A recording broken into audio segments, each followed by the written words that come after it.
L'affaire JJ, parlons-en. Voici les faits. Un jeune homme à peine la vingtaine, très connu sur les réseaux sociaux pour ses très belles vidéos, toujours assez drôles. La particularité, c'est qu'il réalise ses vidéos avec son papa, contrairement aux autres qui se battent tout seuls face à la caméra. JJ est comme le chouchou d'Internet. Tout le monde l'aime, tout le monde l'adore. Il n'a jamais fait de problème à personne.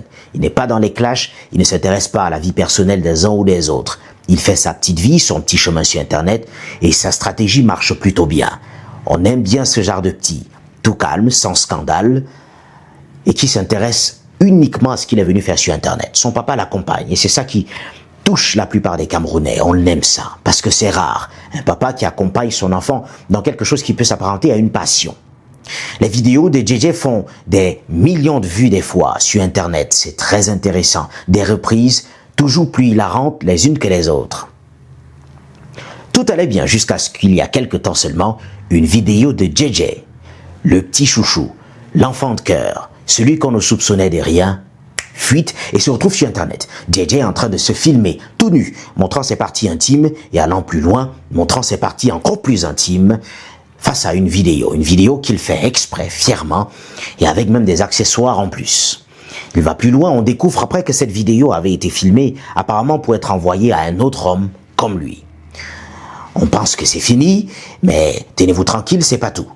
Un voice réalisé par JJ lui-même, déjà qu'il reconnaît être l'auteur du voice en question, fuite également.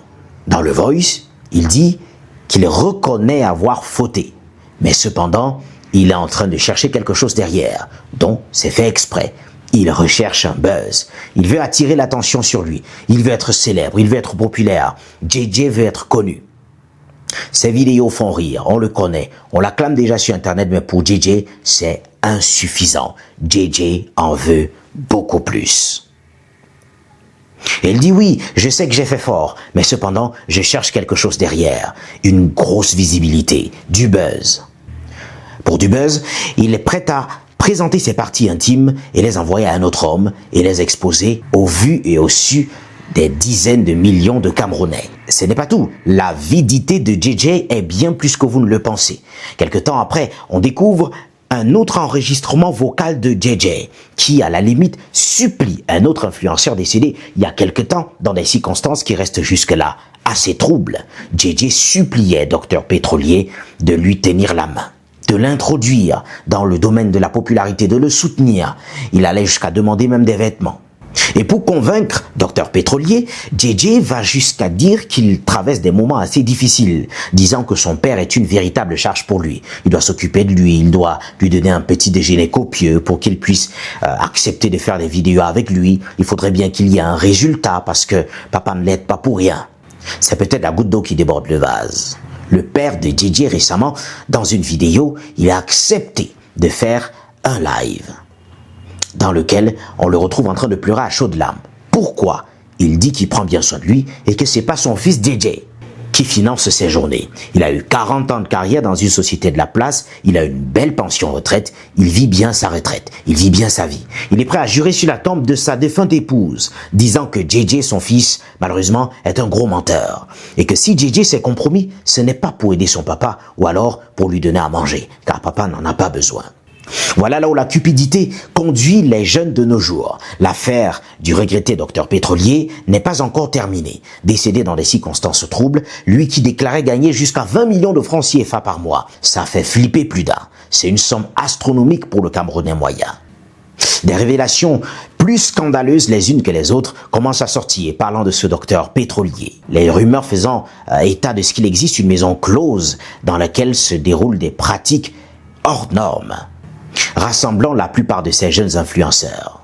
Mais ce n'est pas tout. L'affaire JJ, ensuite un autre influenceur dont les vidéos vont apparaître quelques jours plus tard. Lui qui était sur la toile, un certain Nakamuro, en train de fustiger l'attitude de son frère ou de son ami JJ. Mais finalement, on se pose la question, qui de ces garçons est un véritable homme? Qui de ces garçons est encore hétéro? L'homosexualité est-il devenu le moyen par lequel ils obtiennent argent, pouvoir et renommée sur Internet? On aura déjà tout vu avec ces nouveaux réseaux sociaux qui donnent le vent en poupe aux enfants à partir de quelques mois d'utilisation seulement. Ils deviennent célèbres, conduisent de grosses voitures, habitent des appartements hyper luxueux, voyagent en première classe. On ne sait où ils vont finalement. Des contrats publicitaires estimés à plusieurs dizaines de millions de francs CFA. Finalement, est-ce que le domaine de l'influence en ligne est un domaine miné ? Vont-ils finir par nous faire accepter l'homosexualité comme la norme? L'homosexualité pollue les rues du Cameroun, surtout au sein des jeunes. Ça va plus loin, même jusqu'au sommet de l'État. Les enfants des plus hauts placés dévoilent des vidéos d'eux en train d'embrasser des personnes de même sexe. Ça fait très peur. Un cercle vicieux qui est en train peu à peu de changer les mœurs au Cameroun. Pourtant, l'État du Cameroun reste formel. L'homosexualité, c'est non. Le président de la République, son Excellence Paul Biya, avait même répondu officiellement et clairement à cette question. Une journaliste française lui avait posé la question sur l'homosexualité et le président Biya, dans sa sagesse, avait répondu clairement et simplement que ça ne rentre même pas dans nos mœurs. Mais que se passe-t-il alors au Cameroun? Doit-on mener une enquête sérieuse, minutieuse autour de cette question pour essayer de savoir ce qui se passe exactement au Cameroun et ce qui se passe exactement dans le milieu de l'influence jeune sur Internet? Qu'est-ce qui se passe? Qui a infiltré le milieu des jeunes avec cette question d'homosexualité? C'est une question qui nécessite véritablement l'attention des autorités camerounaises. Et il est temps de voir clair dans cette affaire. Je suis Orlus Fosso et c'était là les faits.